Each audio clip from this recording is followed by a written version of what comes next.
Everybody, hello and welcome to Maine Public's All Books Considered Book Club.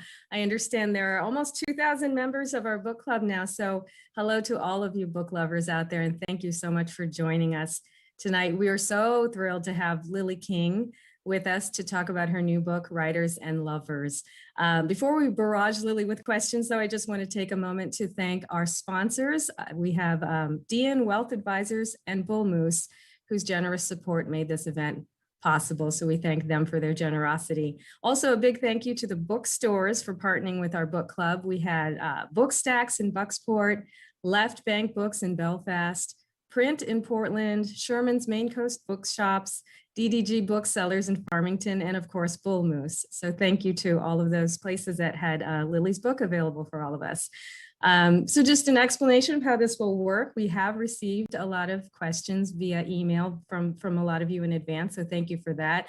For anyone who has a question or comment this evening, you are welcome to post them on our YouTube channel or on our Facebook page. And I know there are lots of questions. I will try to get to as many as I can. So now let me introduce Lily King. She is the award-winning author of 5 novels. Her 2014 book, Euphoria, garnered many awards, including lots of top 10 lists, the New York Times top 10 best book list. The book we're discussing tonight, Writers and Lovers, came out about a year ago and became an instant bestseller. And she's written several other novels, so I encourage you to look those up as well. If you haven't, they've garnered accolades as well. And we are very proud that Lily is a Maine-based author. She lives in Portland, and so happy to have her here. Hi, Lily, welcome. Hi, Cindy. Thank you so much for having me. Sure. So I'm just wondering, during this pandemic, are you one of these people who's been happy to be cooped up at home so you can write? Yes, I'm definitely an introvert and love my alone time and love my canceling of plans time. Anytime my plans can get canceled is a good thing, but it's been a little much. And I have been on book tour for this entire time. So I've kind of been sitting right here most nights doing Zooms. And that is an odd thing, but I'm getting so used to it that it kind of feels like I'm in the room with people. And in the room, when you say this place, that is your writing studio, right? Yeah, it is. It is. I when I'm on book tour, I feel a little bit like a fraud saying that because not a lot of writing is happening right now. There's a lot of talking about the book I just wrote and thinking and a little bit of typing on that typewriter of random scenes for a new novel, but not very, I keep on saying next Monday. So it's now next Monday, I will start working for real. I think we all do that. And I know, I know we're going to ask you more about the book, but I did note that that is not a potting shed that you're in, and that Casey in the book writes in a potting shed, but was that based on something? It was when I moved, I moved from California back to the East Coast, and I moved in with my sister and her boyfriend, and they were renting a carriage house in Brookline, Mass. And the only room they had available was a tiny, honestly, 6 by 4.5 room. When you first walked into their house, and it was the old potting shed. And so I couldn't resist that detail when I went to write this book. It's such a kind of fun part of the book. So I understand you use sort of an old school writing process with handwritten notes and all of that. And I'm wondering if you have any show and tell you can share with us on what that looks like and how it works. Yeah, I do. I have my notebook from the first Writers and Lovers notebook. And I always write, usually on a notebook that looks something like this that I get at Staples. And I've done that ever since I was in high school and I took my first creative writing class. So I kind of have to write on the spiral lined notebook. Oh my gosh. Preferably with kind of smallish college ruled lines. And so this is the first page of the novel. And, if you can read my handwriting, which is extremely difficult. Wait, I'm going the wrong way. It's not the same paragraph that starts the book. I added that first initial kind of, I needed a little funnel paragraph that kind of brought us into the book a little bit more than this. And so I wrote that a little bit later.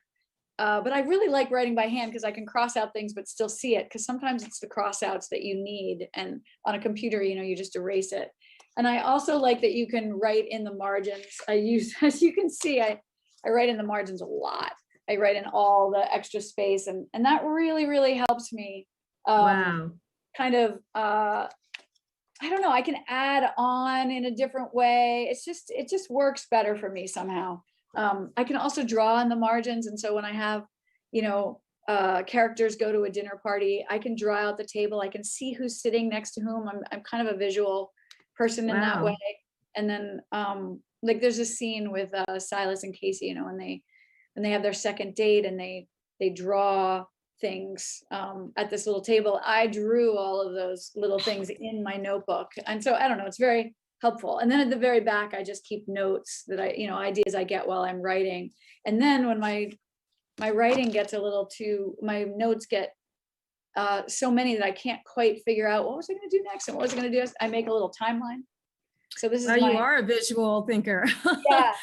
Yeah. And it's not, it looks more organized than it is. God, I'm having a hard time doing this. But it's little tiny moments. It's not chapters. It's not anything but kind of just tiny little road marks, like tiny places that I'm trying to get to. So anyway, I know there are a lot of Mainers out there who have heard me talk about this, my process. So apologies for repeating myself.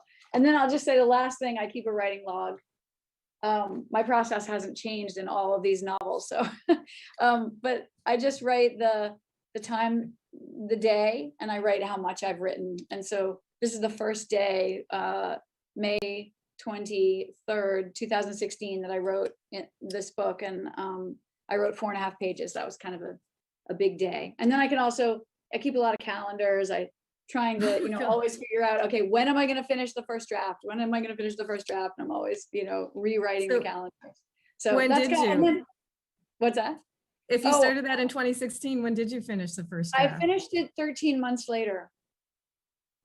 Yeah. That's an accomplishment. That's the first draft. And then, then it all goes onto the computer, and then I print it out and I let it go for a couple of weeks. And then I come back to it like a reader, like an editor, and not somebody who wrote the book, but somebody who's going to trash the book. And so then I go through it and make a lot of changes, and I put them all in, and then I do the same thing. I print it out, I walk away, I come back, and I do that over and over and over until I feel like I can't do anything more with this book. And then I need other eyes on it. So then my husband reads it, and my writers group reads it, and then my agent, and then my editor finally. And do you, like in the book, when Casey's waiting for Muriel to give her feedback, are you just holding your breath to see what people think? Yes, it's terrible. It's so stressful. It's so stressful. One time, my husband and I and our 2 kids, I think this was with Euphoria. Oh, and Euphoria was so out of my comfort zone in every way. And he was my first reader, and we were on a trip, and I gave it to him before we boarded a plane to, I think, California. And so he read a ton of it on the plane, and we were separated. I was with the kids and he was behind us. And so I had no idea how it was going. We got off the plane, and we're on the line, and he just turns back to me and he's like, riveting. And I was like one of the happiest moments of my whole life, he's not a liar. And so I knew that he did actually feel that way, and it was such a relief. That's really something. That's a fascinating process. So just tell all of us a little bit more about what led you to writing this story. This story, it was certainly nothing that I had planned to write. After Euphoria, I did a ton of research, and I started in on something. It just didn't go anywhere. I got a couple of chapters and it kind of fizzled, and I got a new idea, and I was very tempted by that idea. So then I went to that, and I did all this research, and had I had a long, extensive outline for that. And it was set in 1901, and it was with an English novelist and his mother on a European tour, very different than this book. And I started in, and it was going really well. And then my mother died absolutely out of the blue on vacation, with no warning. And Mm. I could not open the notebook for that book. It was gone. It was like that was from another lifetime, another universe. And so I didn't write anything for months and months and months, 6 or 7 months. And then I didn't even know if I'd ever have an idea again. And then I saw Casey in the driveway with the dog and Adam, and I knew about the potting shed. I knew there was a novel in there that she was working on, and I knew that her mother had died. And so I was like, Um, oh, this is how I can write about all of these feelings that I've been grappling with for so many months. And so it was helpful. that was somewhat healing. Yeah, but that Very. actually leads me, I know this was a question I had, but an audience member asked as well, so I'll just jump right in. This is a question from Linda Davis. Is this story part autobiographical? If so, which parts? Being a waitress, high school English teacher, having panic attacks. I love the book and could definitely relate. So it does feel autobiographical. And how much is that the case? Yeah, that's always a funny question to answer, because my memories don't really translate to very good fiction. So in some ways, yes, I lived in the Boston area and I worked in a Cambridge restaurant. I worked in many restaurants all over the country, actually, but the last one I worked at was this one in Harvard Square. And Mhm. I went through a moment, about a 6 month period of having massive anxiety and not being able to sleep. And I'd never experienced anything like it before, and it was terrifying. Um, and it was a lot about, trying to live this creative life and feeling like I might fail, and I didn't have a plan B, and I didn't know how to get to the rest of my life from there, and I think all of that, caused a lot of anxiety. The situation, the circumstances, and the emotions that Casey has, I feel like I had all of them. But the characters and the dialogue and exactly what happens, is very, very fictional. Um, and I mean, you can point to certain things. Um, like I was, dating two guys, and actually three. Whoa. And it was confusing. It's kind of when it rains it pours, and you have these long droughts, and then there just happened to be, in the height of my anxiety, this kind of, I don't know, just a number of men came into my life. And so I wanted to write about that too, and the contrast of all of those emotions all at once. But emotionally, it's quite autobiographical. Right. And that is why, as Linda wrote, it's so relatable, I think. You just feel this is a friend, this is someone you know, or these are things you've gone through. So that's what's really amazing about the book. And I wonder if you would be willing to read us a passage now, and then we'll go to more audience questions. Yeah, sure. I thought maybe I'll just start at the beginning, so you don't have to know Okay. much. And this is Casey Peabody, and she's 31 years old, and she's just moved back to Massachusetts. I have a pact with myself not to think about money in the morning. I'm like a teenager trying not to think about sex, but I'm also trying not to think about sex or Luke or death, which means not thinking about my mother who died on vacation this winter. There's so many things I can't think about in order to write in the morning. Adam, my landlord, watches me walk his dog. He leans against his Benz in a suit and sparkling shoes as I come back up the driveway. He's needy in the morning. Everyone is, I suppose. He enjoys his contrast to me and my sweats and untamed hair. When the dog and I are closer, he says, "You're up early." I'm always up early. So are you, I say. Meeting with the judge at the courthouse at 7 sharp. Admire me, admire me, admire judge and courthouse and 7 sharp. Somebody's got to do it.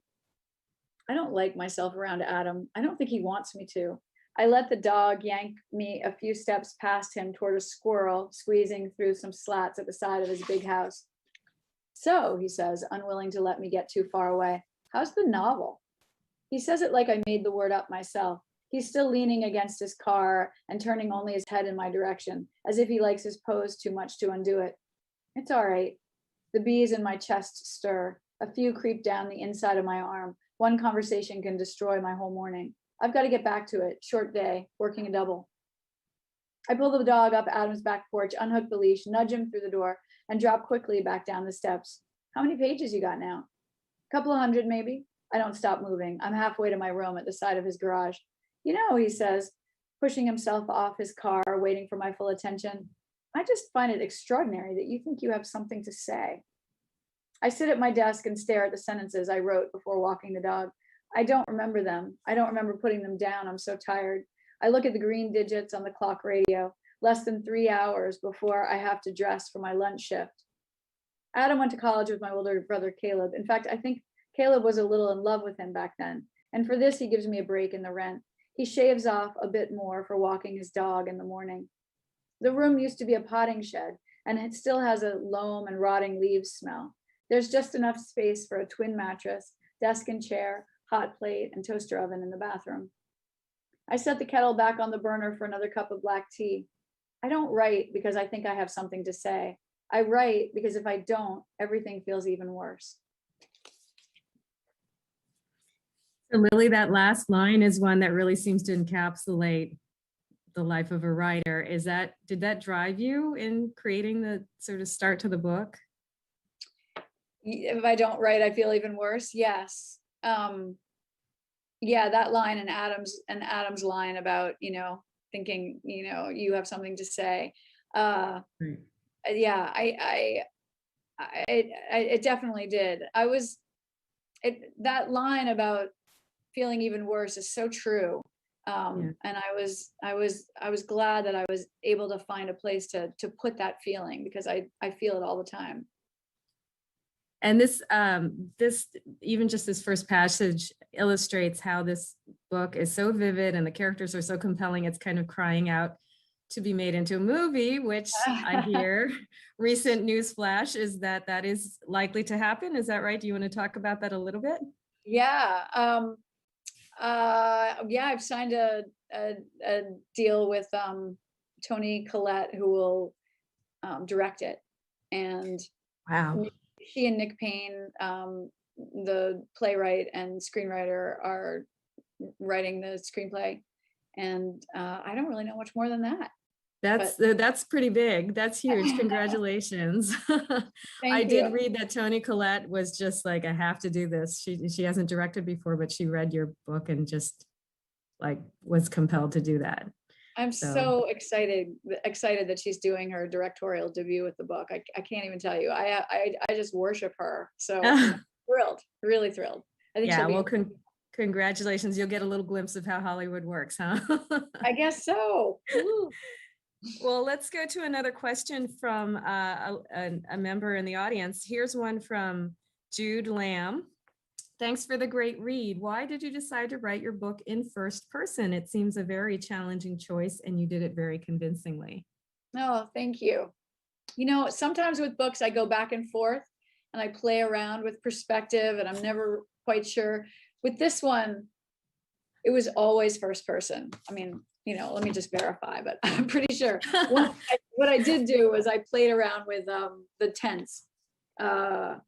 It was, I don't think I ever even tried to write it in third person. I just knew that I wanted that intimacy, for the reader and the narrator. I really wanted there to be, very little barrier between them. And that's the same reason I think that I wrote the whole thing in past tense, and then I changed it to present because I felt like it was even more immediate.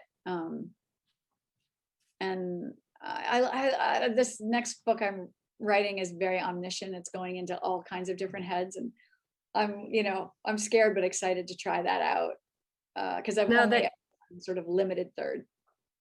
Now that you mentioned that, I have to ask you, what is your next book? I was going to save that for later, but you've teased us, so. Well, it seems there seems to be a dead body on the first page, which is something I never ever do, and there seems to be a dead. I don't know. I think I know who it is, but I don't know how it got there, and I'm working that out slowly. But it's set in the summer of 2020, on a Maine island. Oh, Maine setting. Okay. Yeah, So my murder first mystery kind Maine. of? What's that? It's kind of murder mystery type thing, or is it just I think so. I feel hesitant to say that because, I don't do that sort of thing, but that seems to be happening. Well, that brings me to another question. I just feel like even reading the book, that when writing about the writing process, there's so many places where you say something that shows that the book kind of tells you what to do. The characters tell you what to do. You said, I can't get them down the stairs, or, the final line kind of wrote itself. Like, how is it all just like taking shape in your head and it just pushes itself out, or how does that work? I don't really know how it works. I just know that it's not cerebral, it's not intellectual. I can't force it, and I don't think in terms of, what should happen, or I don't look at other novels and think, that's how that works structurally, so that's how I must do mine. It's not like that. It's just a gut. I just feel like it comes from my gut. I think that's where my imagination is. And I just kind of, there's an essay in the back of the paperback that is about how I feel like a blind worm on the ground when I'm writing my first draft. And I really am just blindly feeling my way along. And I just kind of listen to all the possibilities, and I go with the one that feels right. And I think the imagination is just something you strengthen, like any kind of muscle. And I think that is what I've done, since I started writing in high school, is just try to develop my imagination, and to trust it, and to listen to it, and to let it have a voice. That's And to amazing. not have a critic. The critic is the thing that shuts down your imagination.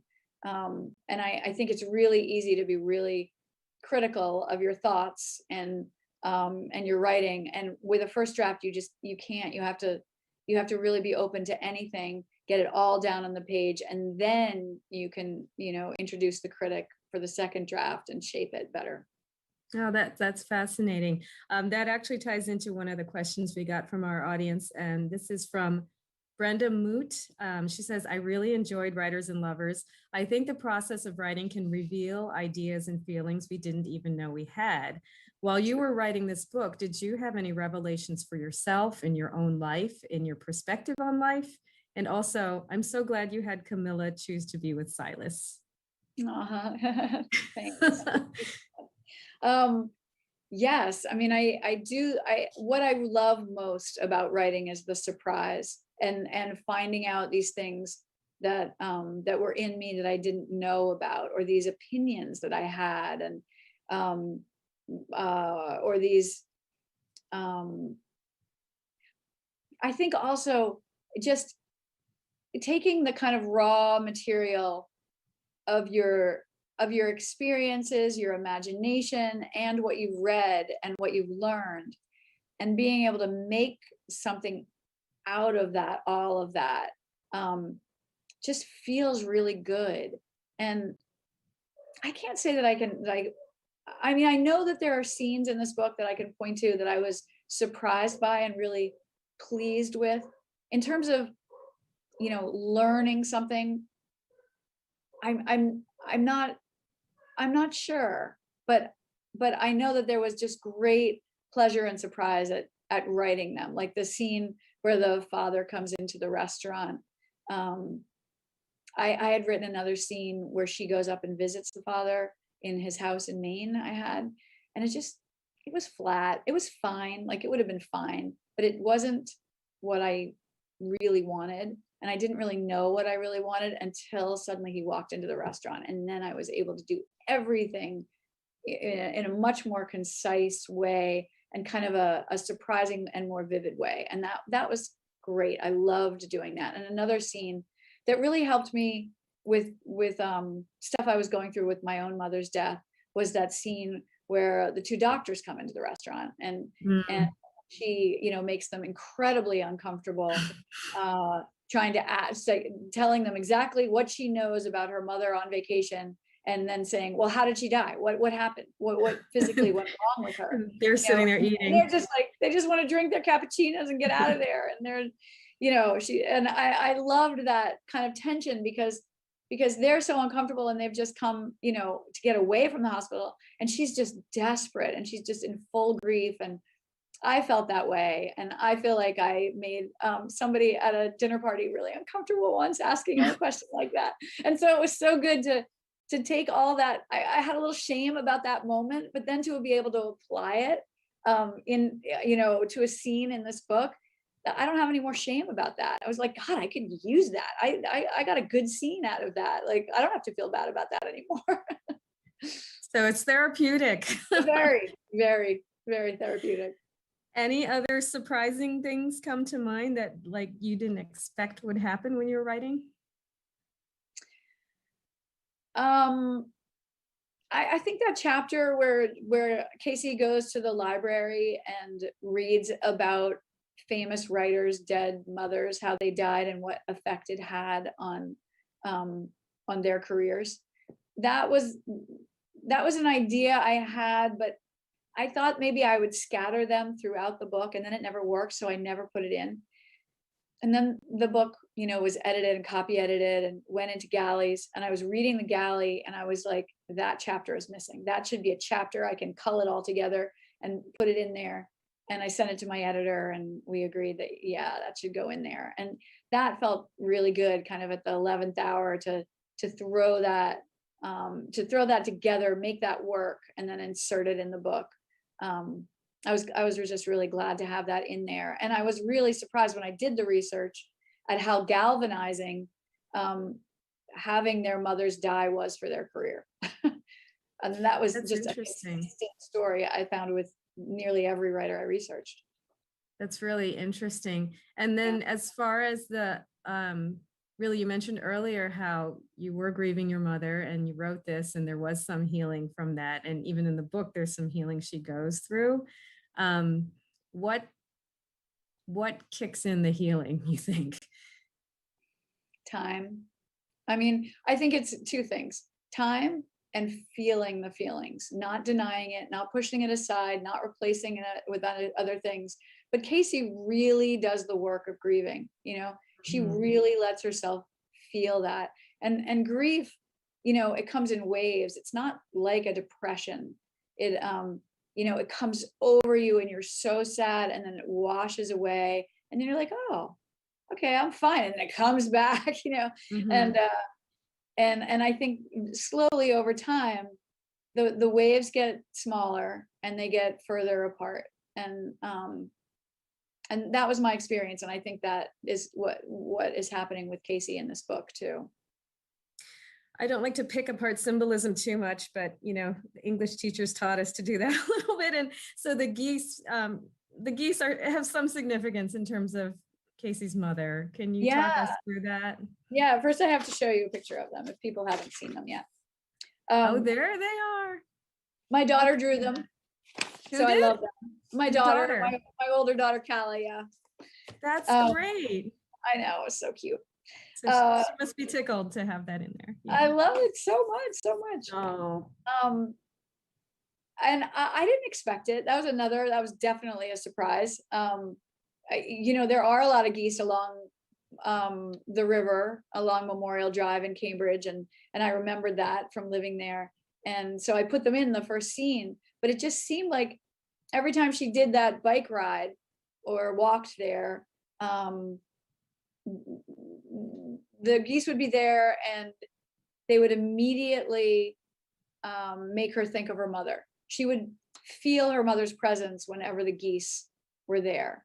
And I was having a little bit of that experience with birds, with actually big winged sort of hawk falcon like birds after my mom died.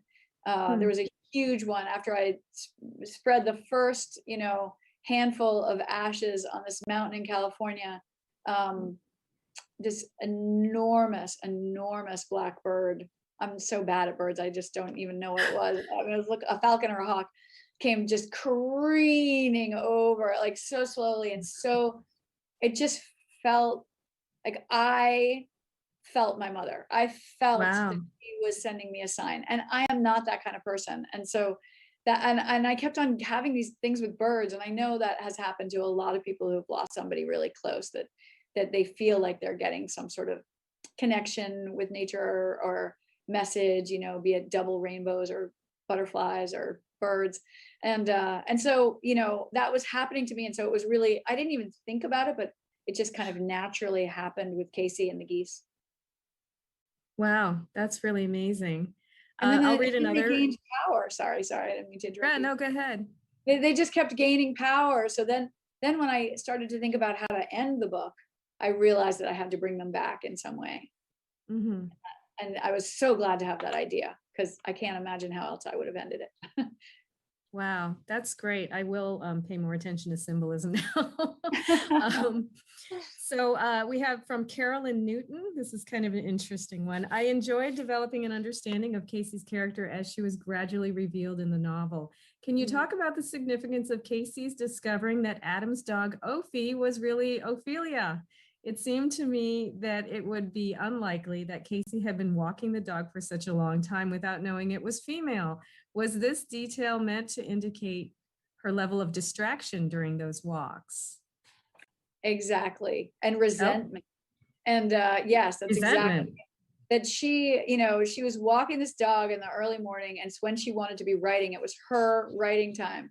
And so she just did it really fast and without paying any attention. And you know, I'm not sure that she ever owned a dog before and knew, you know, like, I just don't think she gave that dog any any thought or anything. It was just something, yet another thing in the getting in the way of her and her writing.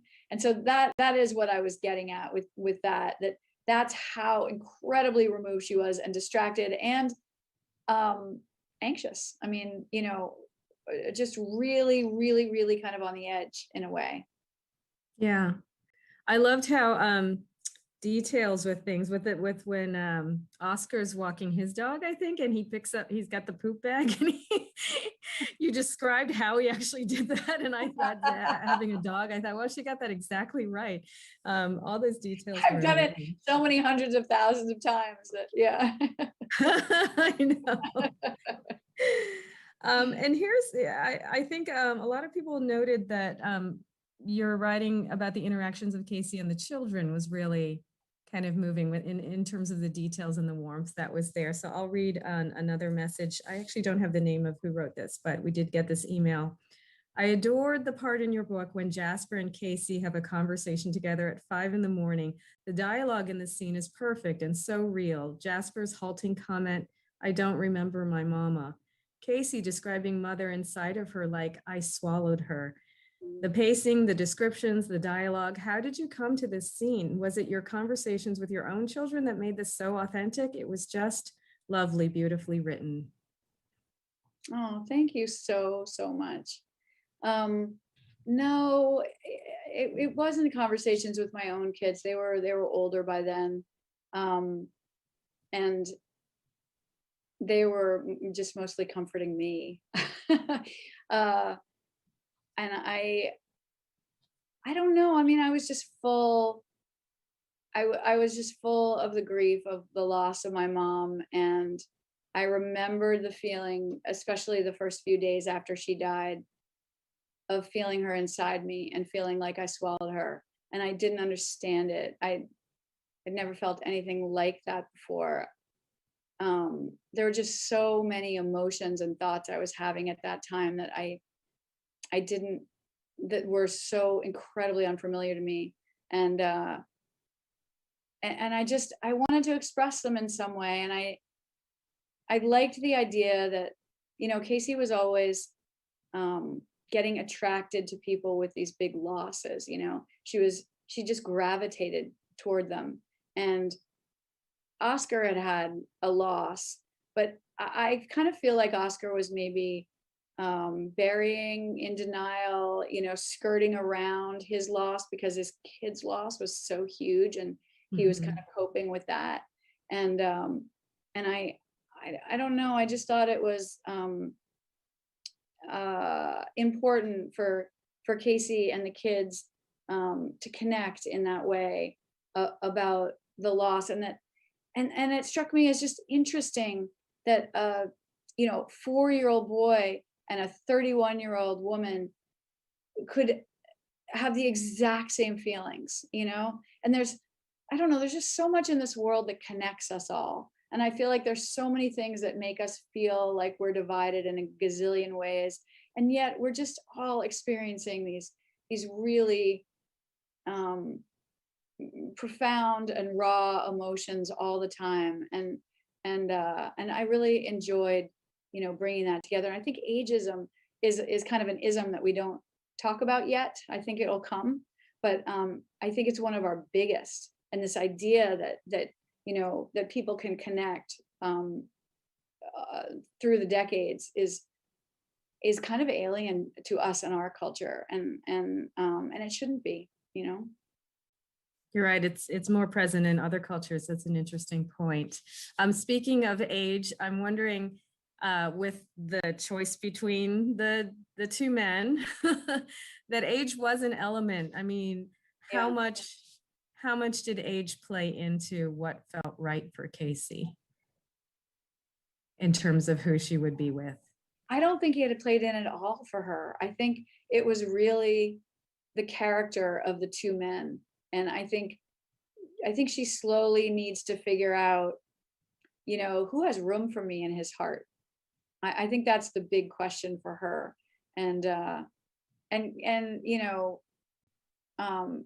should have been the big question for me, and for my daughters and anybody who's trying to meet somebody important, a partner. And I think that you can really fall for people who don't have room for you in their heart, and you wait around for them and it doesn't happen. And I think because of her relationship with her father, and all the things that happened to her in her childhood and young adulthood, I think it just takes her a while to figure out what she really needs, in a man. She had to have room in her heart for the person too, right? Yeah, I mean, that's true. That's very true. Very true. Here's another email listing a bunch of different aspects of the book that she liked. This is from Kathy McKay. A good indicator of how moving and compelling this book was is how often in the days after I finished it that I wondered how and what Casey was doing. It has been a while. Isn't that wonderful? Yes, I love that. It has been a while since I read it now, but I remember that I love the analogy of invisible ink to her grasp of languages. The review of Writers' Dead Mothers that Casey came up with in her research was unexpected and just a heart driller. The OBGYN exam images cracked me up, with the opening speculum feeling like a carjack and having her insights deflated when it came out. Spot on and funny. The interview scene at the school, whose morning message to students was, "Enjoy your education today," was precious. Casey's way with kids was a consistent highlight throughout the book. What a pleasure it was to read Writers and Lovers. So a whole bunch of favorite parts there. Thank you so much. I forgot about most of those things, so that was really nice. I appreciate it so much. So no one's asked you to talk about the OBGYN part? No. In fact, I ran into my dermatologist on the Eastern Prom when the book just first came out, and I had to say, "Well, it's not you. I made him up." That's funny. We have a question from, let's see, Colleen Lark asks, is it bad that as much as I loved Silas, his stinky apartment really grossed me out and may have been a deal breaker for me? I'm sure that is true. I'm sure that is true for a lot of women. It would have been a deal breaker, but not Casey. Right. She had her own disgusting place to deal with. Yeah, it sounded like that actually was a help in Silas's favor. Here, I'm just going to keep lobbing questions at you because we're getting a lot of great ones. This is from Jamie Barnhart Michaud. The story is set in a specific time, the summer of 1997, the summer that Princess Diana died. And you mentioned Diana's wedding that Casey and her mother watched, and the news of Diana's death that Casey read with her coworkers at Iris. Can you talk about why you set the story during this time? That's a good question. I think the summer of 97 for me was a really, really hard one. And I think probably, I've never thought about this before. But I think maybe I wanted to redefine it in some way, and recast it or something. And I never thought about any other time to set it in, even though, the things, I don't know. If I were gonna, really set it kind of autobiographically, it would have been 1995. Okay, so 97 was, was just a particularly bad summer for me. And so I was interested in playing around with that, I think. Interestingly too, that was before cell phones and emails and all of that, or much of that. So there's actually some plot devices there where like they're trying to call each other and leave messages and all of that. Exactly. I mean, I didn't know when at all it was until I wrote the end of the first chapter. And then there's an answering machine message that she gets when she comes home from work. And I was like, oh, there's an answering machine. So we're back in the 90s at some time. And so then I had to figure out when. So again, the book is telling you what it is and what to do. That's interesting. Yeah. I know you make these when it affects a lot. Yeah, different days for dating for sure when you had to wait for those answering machine messages. I know you could leave the house. I know. Oh, you could leave the house.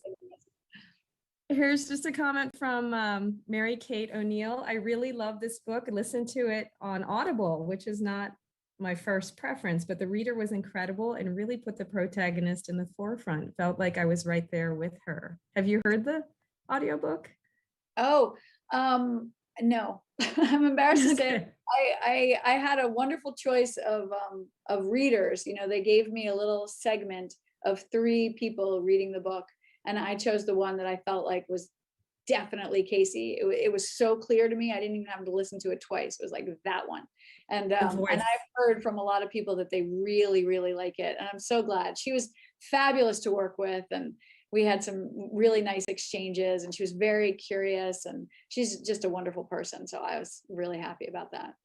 And you never considered doing it yourself, the audiobook? No, nor was I asked. Oh, okay. Would you do that with anything in the future, you think, or? I just think that other people could do it better.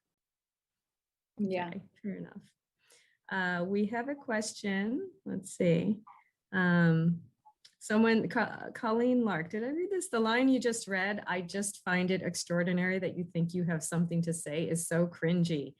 The undercurrent of the misogyny in this book is so powerful and truthful. Was that a goal to kind of? I'm so glad that you brought it up, because no, I mean, I just had Casey in the driveway with Adam. I mean, I'm very rarely thinking, oh, I'm going to discuss misogyny in my book. It just, whatever comes out. And then I read the first draft. I'm like, oh, she has a lot to say about men, doesn't she? And so, no, I didn't set out to do it, but I did realize that it was, by the 3rd or 4th draft, I realized what was, that there was a lot of commentary about that. But I still didn't, I don't know, I didn't really think about its effect. But then you get readers, and then people react to it, and you're like, wow, yeah. There's a lot a lot of different ways in which she is fighting the patriarchy, and I do think that all that stuff certainly is stuff that I can relate to in that time. Well, a lot of ways the guy that wins is the least misogynistic of them all, right? I mean, Right. Oscar and Luke, they all still carry some of that, even if they're being caring, right? Yeah. Yeah, No, it's true. interesting. Was there another passage that you wanted to read, or should I keep going with listener questions? That's totally up to you. I can read, a little scene with Silas if you want, or Yeah, it'd be fun to hear you read some more. That'd be great. Okay. Which part is this? This is on page 57, and it's right. She's met Silas at a launch party and it turns out to be Oscar's book. And so, but she doesn't meet Oscar; she just sees him. But she meets this guy Silas, who her friend Muriel introduces her to. And then Muriel runs into Silas, and Silas asks Muriel for Casey's number. So now he's calling her. He calls me the next morning. I can't remember what he looks like, or I can't match what I remember with a voice. It's low and ragged like a half-broken engine, an old man voice. I'm not convinced it's him. He asked if I'd like to go to the Museum of Fine Arts on Friday night. They stay open late, he says, and we could get a bite to eat after. Bite to eat. It was something my mother would say. Sure. I feel like laughing. I'm not exactly sure why, but I don't want him to hear it. You're laughing. No, I'm not. I was. I'm sorry. It's my dog. He's doing this thing with his ears. What's his name? I don't know the name of Adam's dog, and he isn't in the potting shed with me. Do I really not know the name of that dog? Adam's dog, I say. Adam's dog is the name of your dog? It's not really my dog. It's Adam's, my landlord. I take care of him sometimes. I don't know his real name. Silence. I should never answer the phone in the morning. I mean, I'm sure I knew it. I'm sure he told me, but I've forgotten it. I have to walk him every morning right in the middle of my writing time, and I resent him so much. I don't even want to know his name, and I only do it for the $50 off my rent. And he's not why you were laughing either. No, I really don't know why I was laughing. Silence. It's just that I can't quite match your voice to your body right now. I wince at the word body. Why was I talking about his body?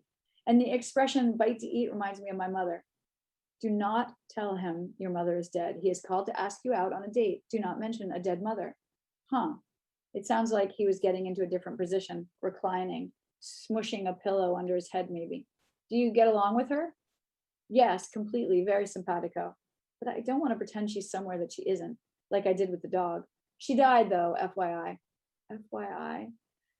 Oh shit, I'm so sorry. When? Recently. He gets the whole thing out of me, all the bits I know about her trip to Chile. It still burns a bit coming out. He listens. He breathes into the phone. I can tell he's lost someone close. You can feel that in people, an openness, or maybe it's an opening that you're talking into. With other people who haven't been through something like that, you feel the solid wall. Your words go scattershot off of it. I ask him and he says his sister died 8 years ago. Usually I say it was a hiking accident, he says, that she fell, but she was struck by lightning. People can get very caught up in that, the symbolism or the physical details, either one, it bugs me. Where were you when you found out? I don't know why, but I need to picture him at that moment. It's such an awful moment. I heard over the phone at 5 a.m. in a tiny kitchen in Spain. I was home at my parents' house. I was supposed to be on that trip, but I'd gotten mono. That day was the first day I felt okay. I went to the mall to get a pair of sneakers, and when I came back, my father told me to sit down. I said I didn't want to sit down. I heard it all in his voice. I already knew. For so long, I was so mad he made me sit down. Something like that rips you out of your life, and you feel for a long time like you're just hovering above it, watching people scurry around, and none of it makes any sense, and you're just holding this box of sneakers. I heard a voice in the background. I hear a voice in the background, a woman. Oh shit, Casey, I've got to go. My class started 12 minutes ago. You're in school? Teaching, summer school. God, I'm sorry to hang up right now, but that was the head of my department. Can I call you tonight? I'm working. I'll see you at the museum on Friday. I don't want to spend too much time on the phone, then it'll be awkward in person. Like in that story, The Letter Writers, about a man and a woman who fall in love through 10 years of correspondence, and when they meet, their bodies can't catch up to their words. we hang up, my room comes into focus again, my desk, my notebook, it's still morning. The whole time we were on the phone, I didn't worry even once that it would ruin my writing time. Thanks. That's wonderful. That's both so funny and so poignant. I like the humor in the book is really pops out, like the FYI. It's bittersweet. Did Silas also, as with the other characters, he just pop into your head as this character because he's sort of quirky? Yeah, no, he is very quirky. I mean, I have to say, Silas, anybody who reads it is like, I know him, because, he definitely has some characteristics of my husband. Okay. I wanted to ask that. Okay. Yeah. He does. And it was such I don't know, it was a pleasure. I mean, all the scenes with dialogue, none of that was ever said between us, which I know is hard for people who don't write, to understand. But there's some essence of him that is infused in this character of Silas, that just helped me, create Silas. But then again, I have to say, there's a lot of my husband in Jonathan and Father of the Rain and in Andrew Bankson in Euphoria. Different parts of him, you could never put those three characters and say they were remotely the same person. But I use my husband a lot. If he reads it, does he recognize himself? No, not at all. I don't think so. Maybe this one a little bit more than others. But sometimes, when I'm writing these novels, I'm, in the middle of them. A number of times I've gone to bed like, I just love Jonathan. And then I'll be like, it's really you. And it really is. I mean, I really am drawing from, things that I love about him. It's funny. That's wonderful. We have a question here from Whitney Hess. Lily, do you ever mentor writers, and how do you decide whose work to invest in? Well, the most mentoring that I've done is through the Telling Room in Portland, the writing center, which is great, and everybody should know about it, and give money to it. But I've been very involved with that since the beginning, and that's where I do any mentor stuff. Okay, and the questions are flying in. I'm just going to keep asking you. So somebody, Mamie Antone, Nay, I see Casey coming back in a few years as a wonderfully mature writer. Do you? Yes, I do. Does that mean sequel? What's that? Does that mean sequel? Oh, no, I just see that in my imagination. No, I will not be writing that. Yeah. Okay. I don't think so. We all just have to imagine her together in our own way. Yeah. So. Unless Toni Collette asked me to do it, then I might do it. She has more power over you than we do. Let's see. This is from Nancy Roberts, and she writes, I love your writing style. You convey so much with the precision of your word choices. Do you spend a lot of time considering the words that you'll use? A lot, way too much. Yes. Over and over and over and over again. Every sentence has been considered and reconsidered and, taken apart and put back together. Yeah. I feel like the dialogue, it's so often you read books and you're like, that's not how people talk, but your dialogue is really very realistic. How do you do that part? I just try to hear it. I just try to hear it and hope that it feels lifelike to people.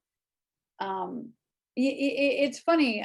Fiction has its own rules, and if I went out and just sat in the Old Port and wrote down everything everybody says and wrote it up, it's not necessarily going to work. It's funny how real life and fiction, it doesn't translate perfectly. And so you have to hear it, but you have to hear it within the context of the characters and the book you're writing. And So it has to feel like life inside the book and not necessarily like life that we live, you know. Yeah, I guess if you really did transcribe the way people talk, it would just be it would be a lot of pages of nothing. Yeah, I know. So, And so many unfinished sentences, and yeah, it would be very different. right. Okay, here is something from Lorna Crichton. Her brother is an unusual character, not very likable. Why did you have him be that way? Oh, that's so interesting. I love him. I I guess it didn't, depends on how you read him, huh? yeah. I mean, you know, he's not 100% there for her, right? But Yeah. but he shows up, um, you know, for his own reasons. But he's there, and I find him very, very endearing and confused, and um, uh, I don't know. I enjoyed him. Um, do you have a brother? Was this I'm I so do. I interested have in a who brother you and a base sister. people on. That is Okay. not my brother, that's for sure. No, my brother is Okay. very, very different. So not that much direct from your life kind of No, translation. no. Okay. Um, this is back to my own questions about, I'm so fascinated with your process, but you wrote in the book, it's the last sentence of the book. I can't think of another. That's it. I have my underpainting. So did Mhm. that happen to you with this book? Is the last sentence dictate itself to you as well and say, there it is? Yeah, I mean, I'm often surprised when I get to the end of a book. I don't even know the day that it's going to happen. You know, I have a sense that we're like heading downhill a little bit, and it's going to happen soon, but I never know when. And I never have the ending before anything else. I might have a sentence that I think will go in the last chapter somewhere, or an image, you know, or a vague idea. But when it comes to writing that first draft and finishing the book, that it always sneaks up on me. I Hmm. remember it. The time I remember it the most vividly is with my first novel. I remember exactly where I was, and I had no idea that I was going to finish that novel that day. No idea. I didn't even know I was going to finish the novel that month. And then suddenly I wrote this sentence, just like Casey does. You know, I wrote that sentence, and then I realized that was it. There was no other sentence that I could think of, and it felt so final, and that was so exciting. Yeah, that must be a great feeling. I know that artists, when they paint their paintings, often they're like, I don't really know when I'm done. Because you can Yeah, always think I could do something else. And yeah, it's hard to know when you're done, right? yeah. Yeah. Yeah, my husband, a painter, as well as a writer, and he, you know, I'll go into a studio and I'll have just this incredibly beautiful painting, um, and then I'll go in a couple days later and it will be completely covered like in mud colored green, and you're just like, what happened to that beautiful painting? Yeah, he just is so freewheeling. Like I An would never artist do that, thing. you know, in a scene or anything like that. Right. I'm going to sneak in one last question Okay. from our audience from Annie LeRae. Some writers go downhill after the first book. You seem to only get better. How do you Oh, feel now when you look back at early books? oh, that's that. Thank you so much. And of course, that's, you know, it's so what a writer is trying to do is not get worse. um, it's a big motivation. Um, I've never read my novels again. So I feel I like them. I mean, I think The Pleasing Hour, I definitely think my style has changed. And I was, with The Pleasing Hour, I was much more interested in sort of poetic language and lyrical language, and kind of massaging the sentences, um, for that effect. And now I feel I like good sentences a lot, but I'm not trying to maximize their lyricism. I'm not trying to make poetry with every line. I'm more concerned with a bigger picture. And that's exciting to me. But I don't look back to any of my novels and think, oh, that was a piece of crap, I should never have published it. Thank God. But I don't know, because I don't know what they say. So you just let them go and move on. Yeah, totally. Yeah.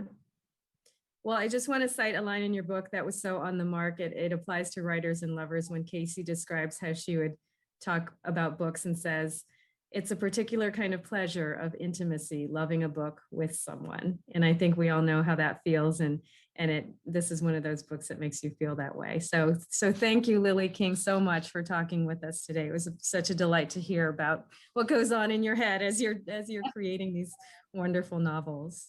Oh, thank you, Cindy, so much. And thank you all for tuning in. Yeah, and we will stay tuned for your next book and the movie and all the other exciting things on the horizon. So congratulations.